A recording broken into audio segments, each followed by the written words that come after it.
Hello friends, I welcome you in lecture number 35 on higher order ODEs. In this lecture, we will discuss this question on the method of variation of parameters which was asked in GTU Summer 2019 exam. Here we are asked to solve this differential equation using the method of variation of parameters. And we can see that in this differential equation, every term is in this form. If power of x is n, then it is multiplied with nth order derivative of y with respect to x. That is, x square is multiplied with second order derivative of y. X has power 1, so it is multiplied with first order derivative of y. And here there is no x, that is, power of x is 0. That means we have 0 order derivative, that is y itself. And we know that the differential equation in which every term is in this form is called Euler-Cauchy equation, and Euler-Cauchy equation can be converted into differential equation with constant coefficients by using some particular transformation. So first we write that given equation is Euler-Cauchy equation. We give this number 1, and because it is Euler-Cauchy equation, we will change the independent variable x to new independent variable, say z. In this equation, y is dependent variable, x is independent variable, and if we have Euler-Cauchy equation, we are changing the independent variable to new independent variable, say z, by the transformation. That transformation is x equal to e to the power new independent variable, say z. So we are considering x equal to e raised to z, and if we take logarithm on both sides, we have log x, that is natural logarithm, equal to log of e raised to z, which is z. So z equal to log x, or we can write that x equal to e raised to z. Now when we use this transformation, we have discussed in earlier lectures on Euler-Cauchy equations that if we take x equal to e raised to z, then x into dy by dx will be equal to dy by dz, and this I can rewrite as d1y, where I am taking the notation d1 for derivative with respect to z. Similarly, x square into second order derivative, that is d square y by dx square, can be written as d1 times d1 minus 1 into y. So here dy by dx is derivative with respect to x, and we are using d1 equal to d by dz. So d1y is derivative of y with respect to z. So we will replace this x dy by dx and x square d square y by dx square by these two, d1y and d1 into d1 minus 1y, and our equation 1 will be converted into differential equation with constant coefficients. So now I am writing all these things, or I am putting values of x dy by dx and x square d square y dx square in equation number 1. And we observe that equation 1 reduces to, first term is x square d square y by dx square, that we will replace by d1 times d1 minus 1y. Second term is minus 2 into x dy by dx. X dy by dx is d1y, and we have minus 2. So I will write minus 2 d1y. And next term is 2y equal to x cube cos x. So 2y as it is, x cube means we have to replace x by e raised to z. So if we take x cube, we will have e raised to z to the power 3, that is e raised to 3z, and with x cube we have cos x, and x is e raised to z. So we will write cosine of e raised to z. So this is differential equation in terms of y and z, where d1 is the derivative with respect to z. This we can simplify as if I take multiplication, of d1 and d1 minus 1, I have d1 square minus d1, and I am taking y common from each term. So here I will write minus 2 d1 plus 2 and y here, and I keep this right hand side as it is, e raised to 3z cos of e raised to z, and this again I can rewrite as d1 square minus 3 times d1 plus 2 y equal to e raised to 3z cosine of e raised to z. And we can observe that this is linear differential equation with constant coefficients. This d1 square y means d square y by dz square, its coefficient is 1. d1 means dy by dz, its coefficient is minus 3, and the coefficient of y is 2. So this is linear differential equation with constant coefficients. So whenever we have Euler-Cauchy equation, we can always convert it into linear ordinary differential equation with constant coefficients by the transformation x equal to e raised to z. That is, we are changing the independent variable, and we know how to solve linear differential equation with constant coefficients. And this is non-homogeneous equation because we have non-zero right hand side. So first we have to find out the solution of differential equation which is homogeneous corresponding to this. So we will consider right hand side equal to 0, and we will solve the corresponding homogeneous differential equation. So first I am writing corresponding homogeneous ordinary differential equation is, we have to consider d1 square minus 3d1 plus 2y equal to 0. That is the corresponding homogeneous differential equation, minus 3d1 plus 2y equal to 0, and we will solve this equation, and general solution of this equation is nothing but complementary function of this equation. And to solve this equation, we have to first write down the auxiliary equation that we will shortly write as capital A dot capital E. Auxiliary equation is obtained by taking d1 equal to lambda in this function of d. So we have lambda square minus 3 lambda plus 2 equal to 0, and this can be easily solved. We can easily find out values of lambda which satisfy this equation. We break minus 3 as minus 2 and minus 1, that is minus 2 lambda minus lambda plus 2 equal to 0. Here I can take lambda common, and here I can take minus 1 common, and again I can take lambda minus 2 common, and I have lambda minus 1 left in the bracket. So we have two real and distinct roots, lambda equal to 1 and 2. And if we have real and distinct roots, we know that the general solution is c1 e raised to lambda x, but here independent variable is now z. We have changed the variable from x to z, so we will write e raised to lambda z. Lambda is 1, so corresponding to lambda equal to 1, we have e raised to z, and corresponding to lambda equal to 2, we have e raised to 2z. This is general solution of this equation, and it is called complementary function of this non-homogeneous equation. So here we will write complementary function. Some authors are using this notation also, y suffix h, that is solution of corresponding homogeneous differential equation.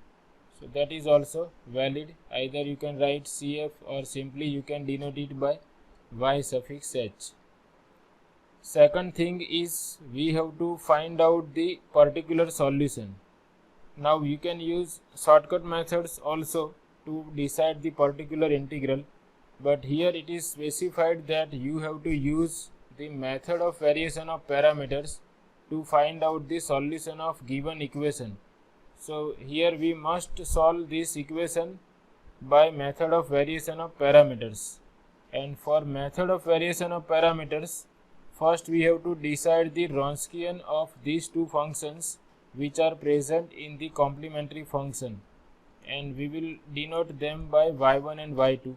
I take y1 equal to e raised to z and y2 equal to e raised to 2z, and I have to find out the Wronskian of y1 and y2. Wronskian is the special type of determinant. Then the Wronskian of y1 and y2 is denoted by capital W. It is given by the determinant. First row is y1 and y2. Second row is derivatives of y1 and y2. And here y1 is e raised to z, its derivative is e raised to z.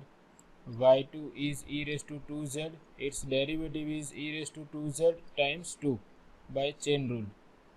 And this, if we take cross multiplication, we have 2 times e raised to z into e raised to 2z, that is e raised to 3z, minus e raised to z into e raised to z, which is e raised to 3z. Therefore Wronskian is e raised to 3z. This we will require in the formula of particular solution by the method of variation of parameters. Another thing we have to check is the coefficient of highest order derivative in this equation is 1.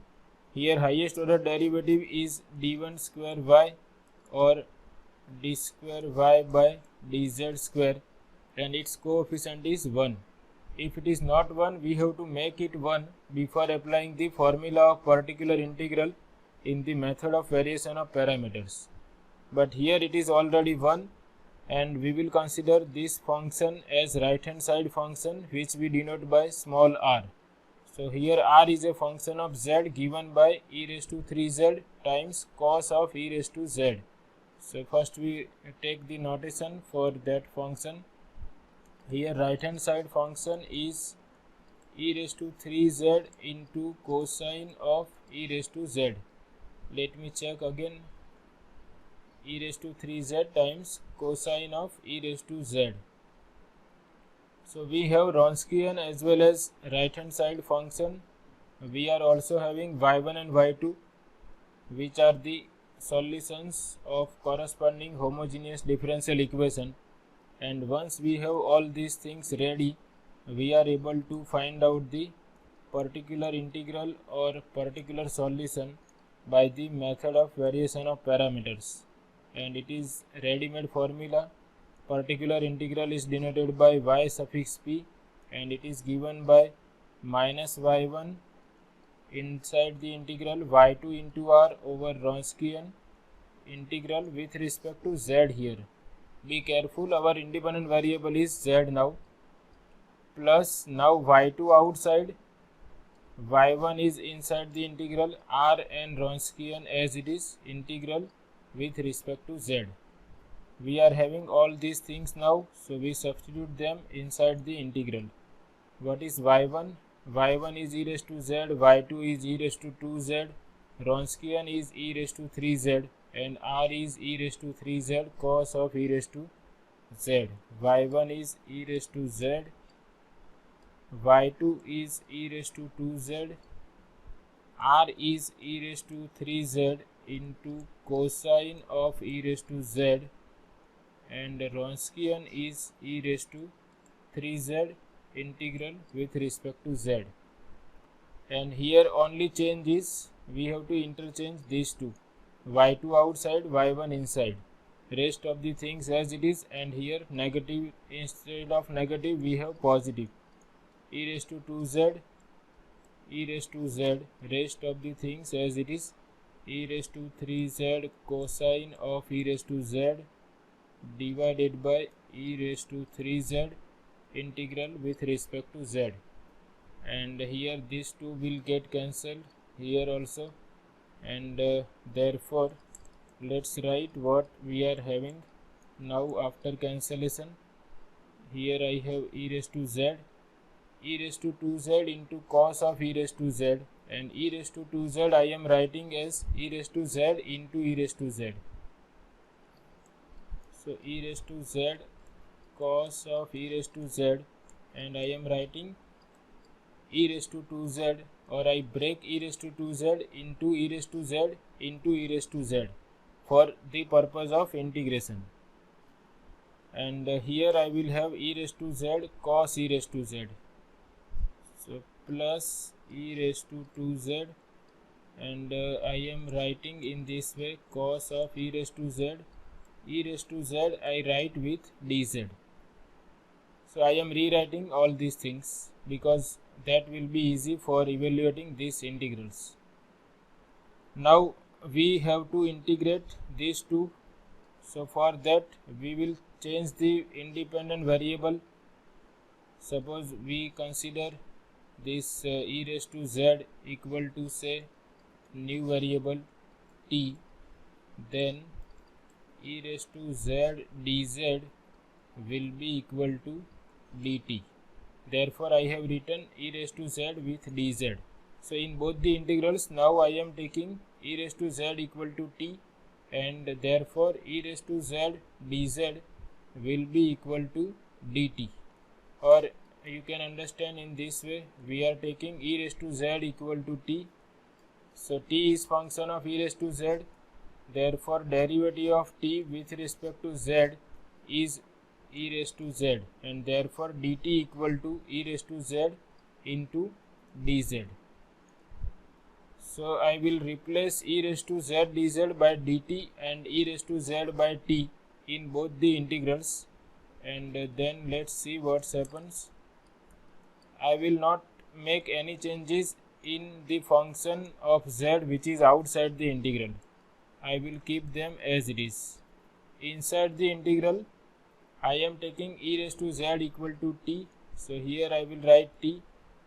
Cos of e raised to z, that is cosine of t, e raised to z dz is dt, plus e raised to 2z cos of e raised to z, cos of e raised to z, that is cos t, e raised to z dz is dt.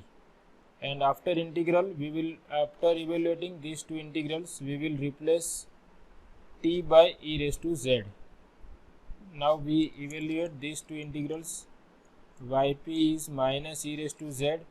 Here I will apply integration by parts, and I will consider u equal to t, v equal to cos t. So t as it is, integral of cos t with respect to t is sin t, minus derivative of t which is 1, derivative of sin t which is minus cos t. In the next step we have to write derivative of 1, but it is 0, so this process will stop here. So we have applied integration by parts. Here we have e raised to 2z into integral of cos t which is sin t, and let me rewrite again.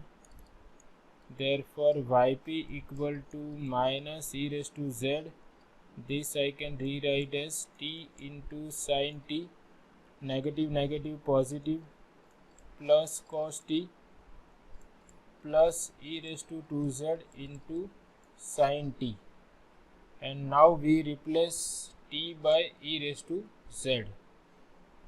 Therefore yp equal to minus e raised to z, t will be replaced by e raised to z, so we have e raised to z sin of e raised to z plus cos of e raised to z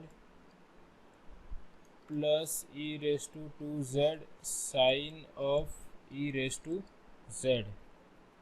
Again we try to simplify.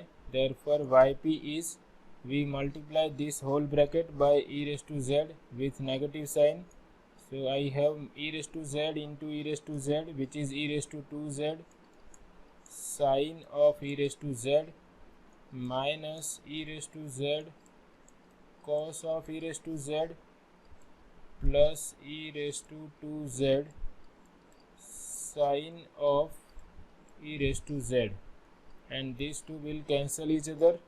And finally our particular integral or particular solution is minus e raised to z cosine of e raised to z. So once we obtain particular solution, we can write down the general solution by adding the complementary function and particular solution. Y equal to complementary function denoted by y suffix h plus y suffix p. Therefore complementary function was c1 times e raised to z plus c2 times e raised to 2z. This was the complementary function, and particular solution is minus e raised to z cosine of e raised to z. And this is solution in terms of y and z, and we require solution in terms of x and z, and we recall that x is e raised to z or z can be replaced by log x. Here e raised to z will be replaced by x, e raised to 2z, that is square of e raised to z, which is x square, minus e raised to z means x, and here I have e raised to z, so that is x into cos x. And this is the general solution of given differential equation using the method of variation of parameters, where c1 and c2 are arbitrary constants. So this is very interesting question. If you are familiar with the method, you can go fluently without making any mistake. You must be clear about all the concepts. You must be clear about the solution of homogeneous equation. You must be familiar with this method of variation of parameters. You must know what is Wronskian, and you must be you must remember this formula, which is the formula for particular solution in the method of variation of parameters. So this is all about this session. I hope you like it. If you have any questions, you can ask in comment section. Thanks for watching.